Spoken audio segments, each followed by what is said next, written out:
Hello all, welcome back to our channel. మనము ఇప్పుడు Telugu grammar చూస్తున్నామండి. 7th క్లాసు చూడండి. మనకి 3వ పాఠం వచ్చి చిన్ని శిశువు, ప్రక్రియ పద కవిత, ఇతివృత్తం శైశవ వర్ణన, తాళ్లపాక అన్నమయ్య రచయిత.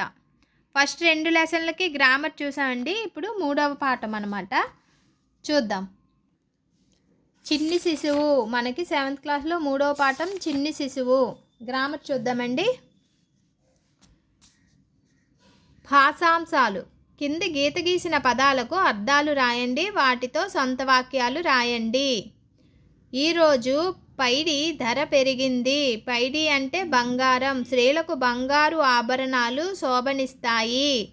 చిన్ని కృష్ణుడికి నవనీతం అంటే ఇష్టం. నవనీతం అంటే వెన్న. చిన్నపిల్లల కురులు నిగనిగలాడుతుంటాయి. కురులు అంటే వెంట్రుకలు. తల్లికి శిశువు సంరక్షణ ముఖ్యం. శిశువు అంటే చిన్న బిడ్డ. గణపతికి ఏనుగు శిరస్సు ఉంటుంది. శిరస్సు అంటే తల. నెక్స్ట్ అండి, క్రింది వాక్యాలలో సమానార్థక పదాలు, పర్యాయ పదాలు గుర్తించి రాయండి. మేను అంటే దేహం, తనువు, కాయం. ఇది పుత్తడి బొమ్మ. అది స్వర్ణ దేవాలయం. అంటే పుత్తడి అంటే చూడండి, ఇక్కడ బంగారం అంటే పుత్తడి, స్వర్ణం. కిటికీ దర్పణం బాగుంది. రేఖ చేతిలో ముకురం ఉంది. అద్దం అంటే దర్పణం, ముకురం. మా అయ్య పొలానికి వెళ్ళాడు. మా స్నేహితుడిని నాన్న ఉపాధ్యాయుడు. తండ్రి, అయ్య, నాన్న. ఈ వాక్యంలోనే మనకి ఇచ్చారండి. తండ్రి అంటే అయ్య, నాన్న. ఆమె శిరోజాలు పొడవుగా ఉన్నాయి. ఈమె కేశాలు పొట్టిగా ఉన్నాయి. కురులు అంటే శిరోజాలు, కేశాలు.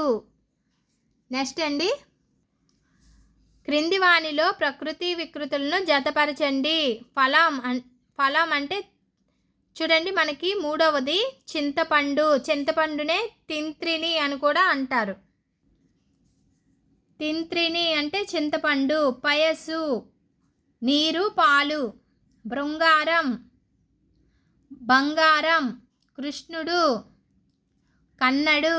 చేష్ట, చేత. నెక్స్ట్, కింది పదాలకు వ్యతిరేక పదాలు రాయండి. చిన్న అంటే పెద్ద. కోపం, శాంతం. తిని, తినక. పైన, కింద. వేడి, చల్లని.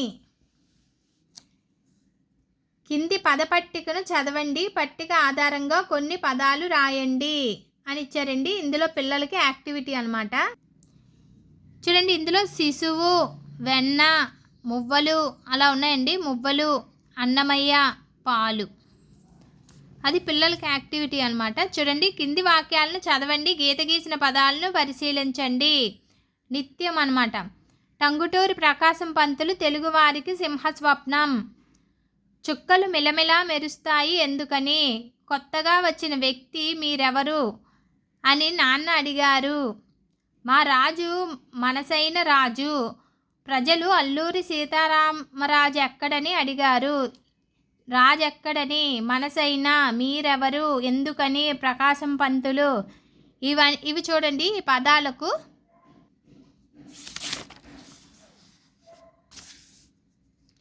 క్రింది పదాలను విడదీసి రాయండి. ప్రకాశమతడు. ప్రకాశము ప్లస్ అతడు.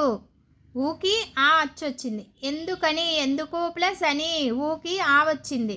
ఇందులో ఊ ఉంటుంది కదండి, తెలుసు కదా. ఇలా క ప్లస్ ఊ ఈజ్ ఈక్వల్ టు కు అవుతుంది. అలా స్వరం అంటారు కదా, పూర్వస్వరం అది. మీరెవరు? మీరు ప్లస్ ఎవరు. ఊకి ఏ అచ్చు వచ్చింది. మనసైనా. మనసు ప్లస్ అయినా.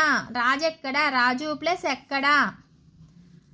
పై పదాలలో పూర్వస్వరంగా ఊ ఉంది. దాని పరస్వరంగా ఆ, ఈ, ఊ, ఏ, ఓ వంటి ఏదైనా అచ్చుపరమైన సందర్భంలో సంధి తప్పకుండా జరుగుతుంది. సంధి అంటే పూర్వపర స్వరాలకు పరస్పర ఏకాదేశం కావడం అని తెలుసుకున్నాం. ఈ విధంగా తప్పకుండా జరిగే సంధిని నిత్యం అంటారు.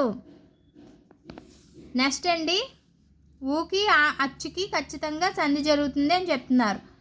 కింది వాక్యాలను చదవండి. గీత గీసిన పదాలను పరిశీలించండి. కొత్త బట్టలు మాయమ్మ ఇచ్చింది. మాయమ్మ మా అయ్య వ్యవసాయం చేస్తున్నాడు. ఓయమ్మ నీ కుమారుడు అల్లరి పిల్లవాడు. రాముని దూత ఇతడు.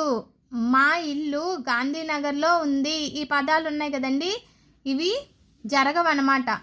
చూడండి, సంధి జరగదు. కింది పదాలను విడదీయండి, సంధి జరగని విధానాన్ని గమనించండి. మాయమ్మ, మాయమ్మకి చూడండి యా మిస్ అయింది, మా అమ్మ. మా అయ్య, యా మిస్ అయ్యి మా అయ్యా. ఓయమ్మ, యా మిస్ అయ్యి ఓ అమ్మ. దూత ఇతడు, ఈ మిస్ అయింది, దూత ప్లస్ ఇతడు. మా ఇల్లు, ఈ మిస్ అయింది, మా ఇల్లు. ఇలాగ సంధి జరగకపోతే దానిని మనం ఏమంటాం? నిషేధం అంటాం. అక్కడ కొన్నిచ్చి నిషేధం ఏది అని ఆప్షన్ అడగొచ్చండి. చూడండి, కింది వాక్యాలను గమనించండి. చూడండి, పూర్వస్వరంగా ఆ అనే అచ్చు ఉంది. పూర్వస్వరంగా ఆ అనే అచ్చు ఉంది. మా అంటే ఆ వస్తుంది కదా, మా అంటే ఇందులో ఆ ఉందన్నమాట. పూర్వస్వరంగా ఆ అనే అచ్చు ఉంది. పరస్వరంగా ఆ ఉన్నప్పటికీ వాటి మధ్య సంధి జరగలేదు. అప్పుడు ఆ రెండు స్వరాల మధ్య అదనంగా ఈ వచ్చి చేరింది. ఈ విధంగా సంధి జరగని స్థితిని నిషేధం అంటారు. నెక్స్ట్ వైకల్పికం. కింది వాక్యాలను గమనించండి, గీత గీసిన పదాలను గుర్తించండి. ప్రతి ఒక్కరికి మంచి మనసైన మిత్రుడు ఉండాలి. మా మేనత్త చాలా మంచిది. గంపలతో పూలెత్తవలెను. హరి మీరు ఏమంటిరి? చూసారు కదా, ఇక్కడ కొన్ని పదాలు అయితే ఇచ్చారు. విడదీసిన పదాలను కలిపి రాయండి. మనసు ప్లస్ అయినా, మనసైనా, మనస అయినా. ఇక్కడ జరగలేదు సంధి. మేన ప్లస్ అత్త, మేనత్త, మేనయత్త. పూలు ఎత్తి, పూలెత్తి, పూలు ఎత్తి. ఏమి ప్లస్ అంటిరి, ఏమంటిరి, ఏమి అంటిరి. ఇవి జరగట్లేదు సంధి. చూడండి, మేనా ప్లస్ అత్త, మేనత్త. ఇటు సైడ్ సంధి జరుగుతుంది, ఇటు సైడ్ మేనా ఎత్త. ఇటు సైడ్ సంధి జరగట్లేదు. అంటే ఒకసారి సంధి జరుగుతుంది, ఒకసారి సంధి జరగట్లేదు. అటువంటి వాటిని వైకల్పికం అంటారనమాట. పై ఉదాహరణలో సంధి ఒకసారి నిత్యంగా మరొకసారి నిషేధంగా జరుగుతుంది. అనగా ఒక చోట ఒకసారి వ్యాకరణ కార్యం ప్రవర్తించి మరొకసారి ప్రవర్తించకపోవడం ఉంటుంది. ఇలా జరిగే విధానాన్ని వైకల్పికం అంటారు. నెక్స్ట్ బహుళం. కింది వాక్యాలను గమనించండి, గీత గీసిన పదాలను విడదీయండి. మా పెద్దన్న మామిడి పండు తిన్నాడు. మా వదిన పుట్టినిల్లు నెల్లూరు. నేను వేసవి సెలవుల్లో మా మేనత్త ఇంటికి వెళ్ళాను. మేనయత్త ప్రేమగా చూసింది. నేను నిద్రలో ఒకానొక సమయంలో ఉలిక్కి పడతాను. క్రింది పదాలను విడదీయండి. చూడండి, మనమున్నాము, మనము ప్లస్ ఉన్నాము. పెద్దన్న, పెద్ద ప్లస్ అన్న. పుట్టినిల్లు, పుట్టిన ప్లస్ ఇల్లు. మేన అత్త, మేన అత్త. ఒకానొక, ఒక. బహుళానికి ఉదాహరణలు ఇవన్నీ. చూడండి, బహుళం. పై ఉదాహరణలను గమనించండి. అన్ని రూపాలలోనూ పూర్వస్వరంగా ఆ పరస్వరంగా అచ్చు ఉన్నప్పటికీ సంధికార్యం కొన్ని చోట్ల నిత్యంగా, కొన్ని చోట్ల నిషేధంగా, కొన్ని చోట్ల వైకల్పంగా, కొన్ని చోట్ల అన్య విధంగా జరిగింది. ఇలా జరిగితే దాన్ని బహుళం అంటారు. చూడండి, ఇదేమోని మనకి నిత్యం. పెద్ద అన్న, పుట్టిన ఇల్లు, ఇది పుట్టిన ఇల్లు. ఇది మేన ఎత్త, ఇది వైకల్పికం. అది చెప్తున్నారు అలాగా. చూసారా, పెద్ద అన్న, ఇది పుట్టిన ఇల్లు. ఇవేమి నిత్యం జరుగుతాయి. ఇది ఇక్కడేమోని మనకి మేన ఎత్త. అక్కడ ఏం జరుగుతుంది? ఇక్కడ మేన అత్త దగ్గర ఒకసారి జరుగుతుంది, ఒకసారి జరగట్లేదు. అది వైకల్పికం. ఇది వచ్చి అన్య విధంగా అనమాట. ఒకనొక. ఇలా రకరకాలుగా ఉన్న వాటిని బహుళం అంటారు. తృతీయ విభక్తి. క్రింది పట్టికను గమనించండి. బోయవాడు. చూడండి, బోయవాడు బాణంతో పక్షిని కొట్టాడు. దేవుని భక్తి శ్రద్ధలతో పూజించాడు.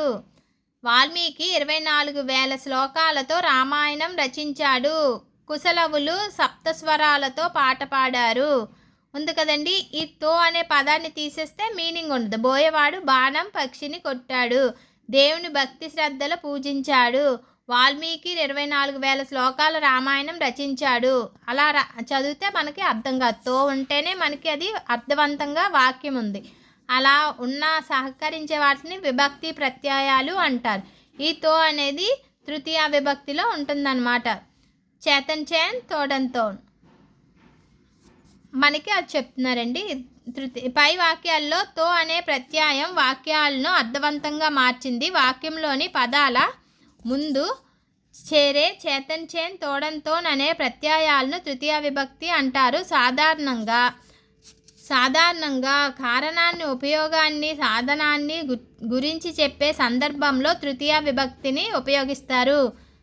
కారణాన్ని, ఉపయోగాన్ని, సాధనాన్ని చెప్పే సందర్భంలో తృతీయ విభక్తిని ఉపయోగిస్తారు.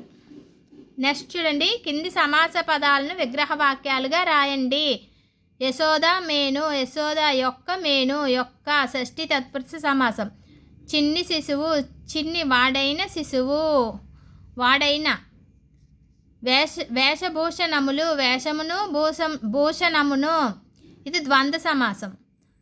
పెద్ద పొట్ట, పెద్దదైన పొట్ట, పెద్దది అని చెప్తున్నాం కదా, ఇది విశేషణ పూర్వపద కర్మధారయ సమాసం. చింతకాయలు, చింత అను పేరు గల కాయలు, సంభాషణ పూర్వపద కర్మధారయ సమాసం. కింది పదాలను విడదీయండి. వెన్న తిన్నా, వెన్న తిన్నా. వెంకటాద్రి, వెంకట ప్లస్ అద్రి. తూగేటి, తూగు ప్లస్ ఏటి. లోకములెల్లా, లోకములు ప్లస్ ఎల్లా. ఇలా విడదీశారండి. వెంకటాద్రి, వెంకట ప్లస్ అద్రి. ఆకి ఆ వస్తే ఏమవుతుంది? దీర్ఘం ఉన్నదంటే సవర్ణ దీర్ఘ సంధి. తూగేటి, తూగు ప్లస్ ఏటి. ఊకి అచ్చొచ్చిందంటే ఇది ఉత్వ సంధి. నెక్స్ట్ అండి, అయిపోయింది గ్రామర్ అయితే ఈ లెసన్లోది. నెక్స్ట్ లెసన్ మనకి మర్రి చెట్టు గ్రామర్ నెక్స్ట్ వీడియోలో చూద్దాం. ఈ వీడియో నచ్చినట్లయితే లైక్ చేయండి. Bye friends.